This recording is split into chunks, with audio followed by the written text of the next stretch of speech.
IPL में एक और बड़ा उलटफेर हो गया है। लखनऊ सुपर जायंट्स टीम को लगातार चौथी हार का सामना करना पड़ा है। जी हां, और इस बार उन्हें हराया है राजस्थान रॉयल्स ने, वो भी पूरे 40 रनों के बड़े अंतर से। तो अब सवाल ये उठता है कि क्या ये सिर्फ एक और हार है या लखनऊ के लिए एक बहुत बड़ी, एक सीरियस वार्निंग है। चलिए इस पूरी सिचुएशन को जरा करीब से देखते हैं और समझते हैं कि एलएसजी की इन लगातार हार के पीछे की असली वजह आखिर है क्या। ये जो मैच था ना, असल में ये दो बिल्कुल अलग अलग पारियों की कहानी थी। एक तरफ थी वो टीम जिसने दबाव में खुद को संभाला, और दूसरी तरफ एक ऐसा कोलैप्स जो किसी ने सोचा भी नहीं था। देखिए, राजस्थान ने एक मुश्किल पिच पर 159 रन बनाए। अब ये कोई बहुत बड़ा टोटल नहीं था, लेकिन हाँ, उस पिच पर लड़ने के लिए एक अच्छा स्कोर जरूर था। जवाब में लखनऊ की पूरी टीम सिर्फ 119 रनों पर सिमट गई। ये सिर्फ एक हार नहीं थी, ये एक शर्मनाक बैटिंग कोलैप्स था। तो सवाल है, राजस्थान ने 159 रन्स बनाए कैसे?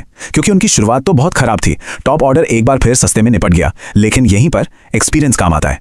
रविंद्र जडेजा ने एक छोर पकड़कर वो 43 रनों की नॉट आउट पारी खेली, जिसने टीम को संभाला। शुभम दुबे ने भी अच्छा साथ दिया, और इन दोनों की वजह से टीम 150 के पार पहुंच पाई। इसी को कहते हैं प्रेशर में डैमेज कंट्रोल करना। और अब आते हैं मैच के सबसे बड़े टर्निंग पॉइंट पर, लखनऊ की बैटिंग। स्टार्ट तो ठीक ठाक मिला था, लेकिन फिर आया वो एक पल, ऋषभ पंत का वो गैर जिम्मेदाराना शॉट। बस उस एक विकेट के बाद तो जैसे सारा मोमेंटम ही शिफ्ट हो गया, पूरा का पूरा दबाव आ गया, और पूरन, हिम्मत सिंह जैसे बड़े नामों वाला मिडिल ऑर्डर ताश के पत्तों की तरह ढह गया। इस पूरी बिखरती हुई पारी में अगर कोई एक खिलाड़ी था जो लड़ रहा था, तो वो थे मिचेल मार्श। उन्होंने 55 रनों की जोरदार पारी खेली, लेकिन बेचारे को दूसरे एंड से किसी का साथ ही नहीं मिला। और हम सब जानते हैं, क्रिकेट टीम गेम है, एक अकेला खिलाड़ी मैच नहीं जिता सकता। तो बैटिंग की कहानी तो हमने देख ली, अब जरा गेंदबाजी पर नजर डालते हैं, क्योंकि असली फर्क तो वहीं पैदा हुआ था।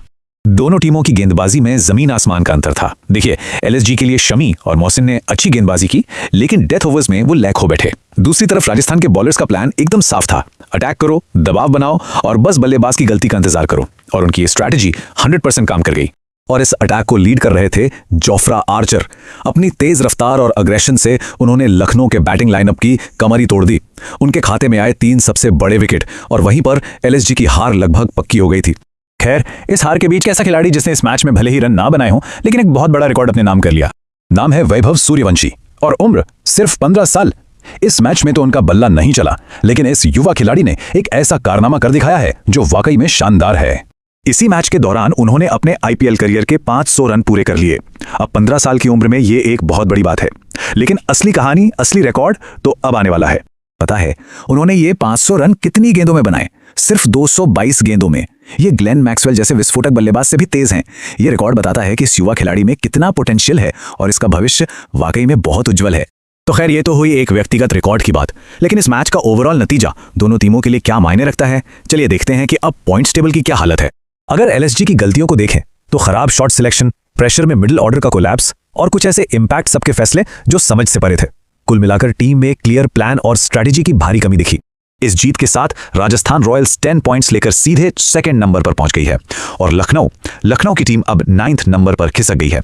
लगातार 4 हार के बाद अब टीम पर टूर्नामेंट से बाहर होने का खतरा मंडराने लगा है। तो अब सबसे बड़ा सवाल यही है कि क्या राजस्थान का ये मोमेंटम उन्हें सीधा ट्रॉफी तक लेकर जाएगा, और क्या लखनऊ इस मुसीबत से बाहर निकल पाएगी, या ये सीजन उनके हाथ से निकल चुका है? इस पर आपकी क्या राय है, हमें जरूर बताइएगा।